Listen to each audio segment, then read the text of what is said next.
And I asked her some question, basically like, how do you feel when this happens? And she was like, how do I feel? Like that had never even occurred to her. And so for her, she's so disconnected from her body right now that the very first step is just pausing to ask herself, how do I feel? And I mean, emotionally, physically, all of this stuff in the middle of a busy meeting with all your shareholders online or something like that. Where do you feel that in your body? Do you feel butterflies in your stomach? Do you feel your shoulders clench up? Do you feel your jaw tighten? Do you feel joint pain? Like, what do you physically feel? And also, how do you emotionally feel? And for many people who are very in tune with their body or who have gone through health challenges in the past, they might think that sounds really obvious or like, oh, that's kind of dumb.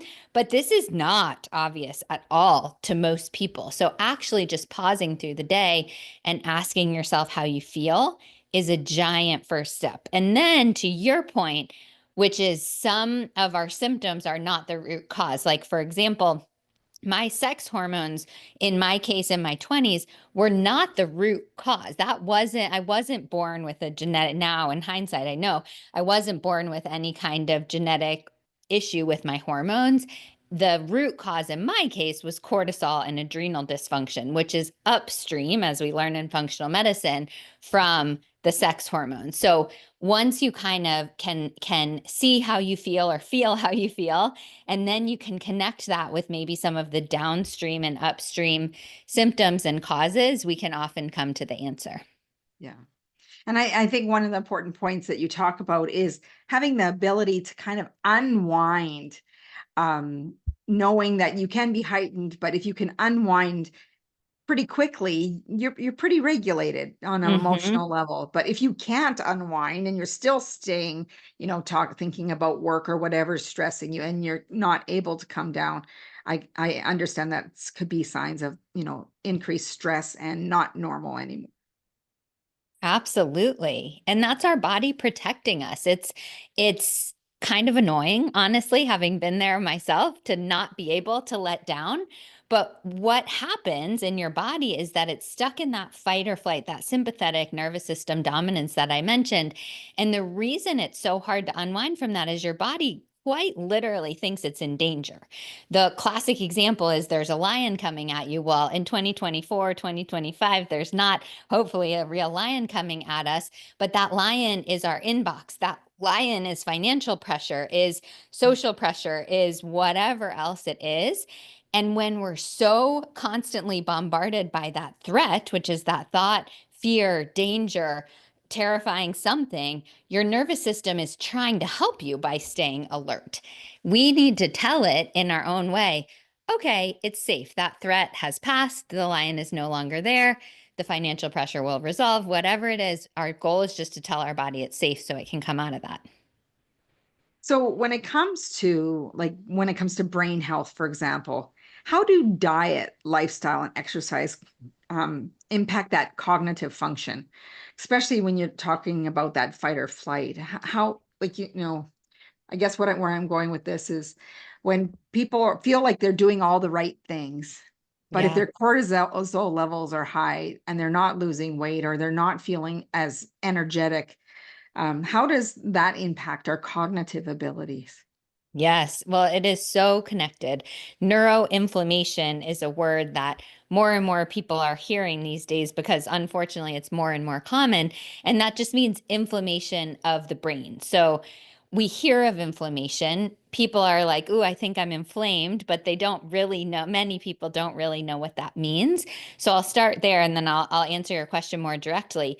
Inflammation is an amazing process in the body. So if we sprain our ankle, for example, that ankle gets hot and puffy and swollen. That's inflammation trying to fix an issue, which is our sprained ankle. That's very great. But when inflammation goes systemic, it's all throughout our body. Now our whole body feels hot, swuffy, swollen, puffy. Swuffy is kind of a good word, but not a real one. Swollen and puffy, rather. That's not as good. And the systemic inflammation or chronic inflammation can contribute to several different issues down the road. So when that inflammation goes into our brain, that's neuroinflammation, and this can inhibit our cognitive function, leading to things like brain fog, memory lapses, and then long term is connected to things like neurodegenerative conditions. So your question is, how is stress and cortisol related to that? Well, very related. When I'm stressed in the moment, let's say someone cuts me off in traffic, I get a rush of adrenaline, of that's epinephrine, norepinephrine, if people use different words depending on how you think of that. I get a whole surge of neurotransmitters and hormones that make my body on alert. And then when I don't get hit, hopefully, then that all comes down.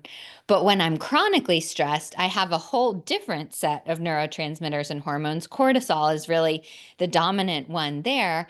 And long-term cortisol can lead to inflammation. Short-term cortisol actually helps inflammation, believe it or not, but long-term cortisol leads to that inflammation, which can then turn systemic and then get into the brain and cause all those other things that we talked about.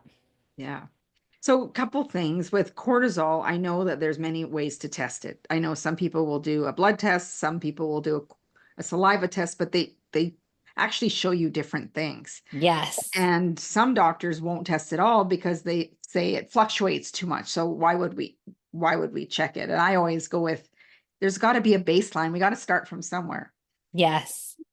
Absolutely. It is one of these, I mean, our poor adrenals, if they were trying to be a celebrity or something like that, they would have gotten a terrible PR agent because they have really been through the ringer. When I think in the 80s, James Wilson wrote a book called Adrenal Fatigue, the 21st Century, something. You can find it on Amazon. It was a great book.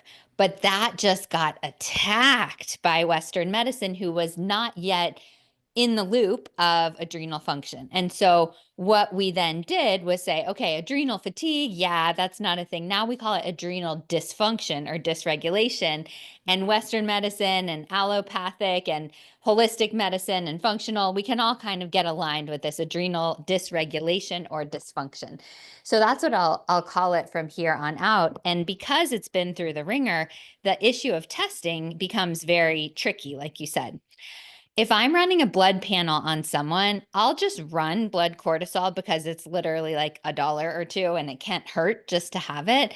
But I'll fully admit that that blood cortisol really does change in the moment and does not tell us as much.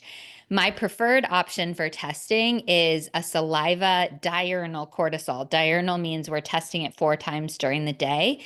So when you wake up, 30 minutes after, noon, sometimes 5, sometimes 10 p.m., depends on the test, maybe all of those, but we're comparing multiple points in the day so that we see your pattern of cortisol.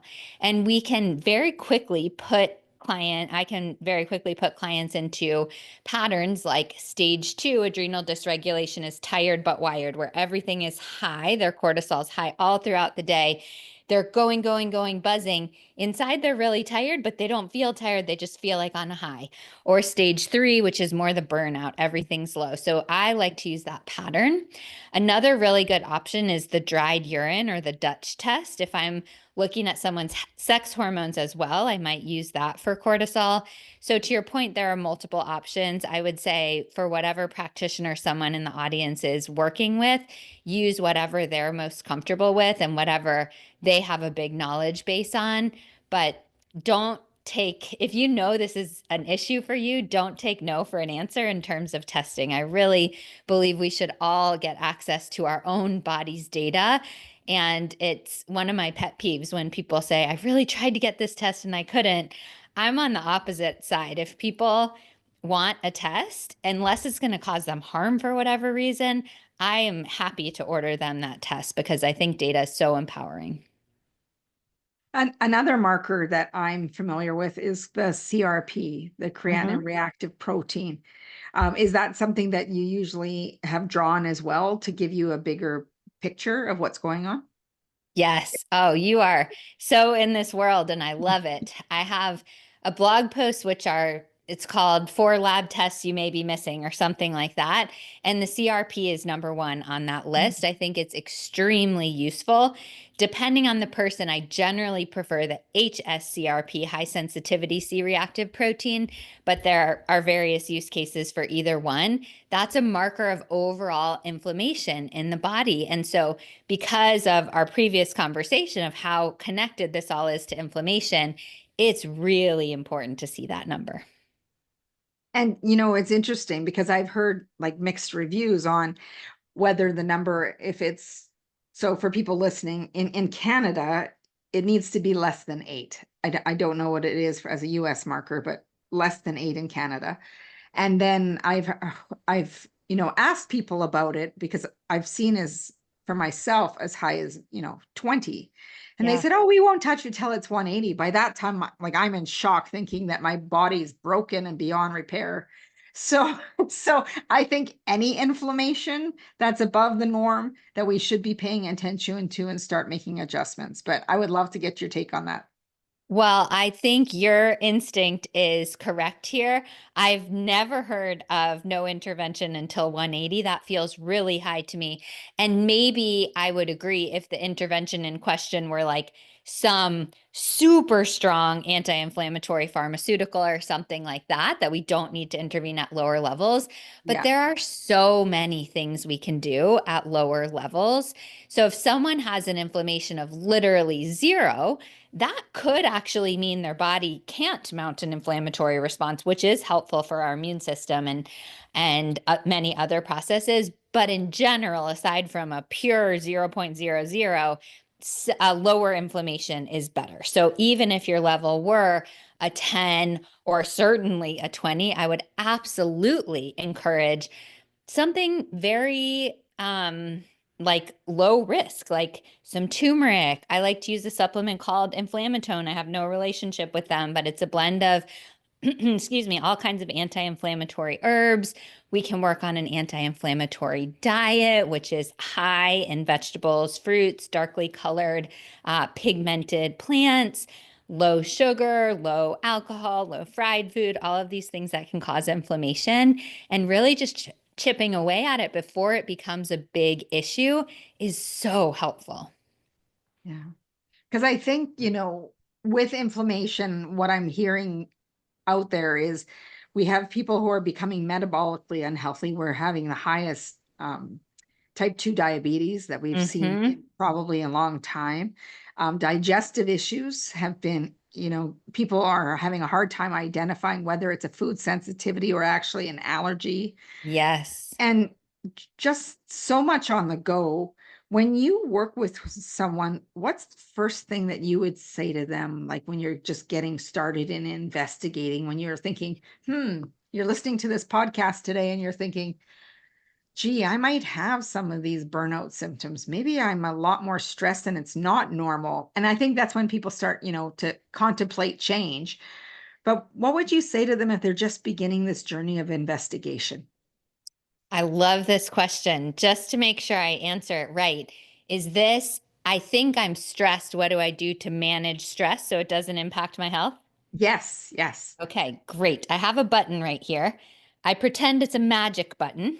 It doesn't matter what it looks like if anyone's just listening to this in audio version. So I say, this is a magic button. If I could have you press this button, and you get one day, one entire day where you're not allowed to do any work, anything productive for your home or family, or anything productive at all, like nothing that could be classified as work. And you have unlimited resources. You can have a private jet fly you somewhere around the world. You can have 80 bajillion dollars. You could have anything. What would you do with that day? And that answer tells me so much about their stress management journey. For example, someone might say, I want to go to a Beyonce concert in Paris and I want to wear some kind of fancy dress. I don't even know a brand name, so I'm not going to say it. And I want to bring 89 of my closest friends and have the best night ever. Or someone might say, I want to go to a beach in Bali and just read a book and have someone like fan me, but otherwise don't talk to me. And those two people need something completely different. The first person needs connection. They need excitement. They need change. They need stimulation. That's key to balancing their nervous system. The other person needs solitude. They need to turn their brain off. They need physical relaxation. That's key to balancing their nervous system. And balancing is the key word. Most of us are either in this go, go, go where we need to back off, or we're that extroverted, ugh, I'm feeling the crunch and I need a release in a social, exciting fashion. And of course, there are many, many, many people in between, but their answer often gives me clues to how we start.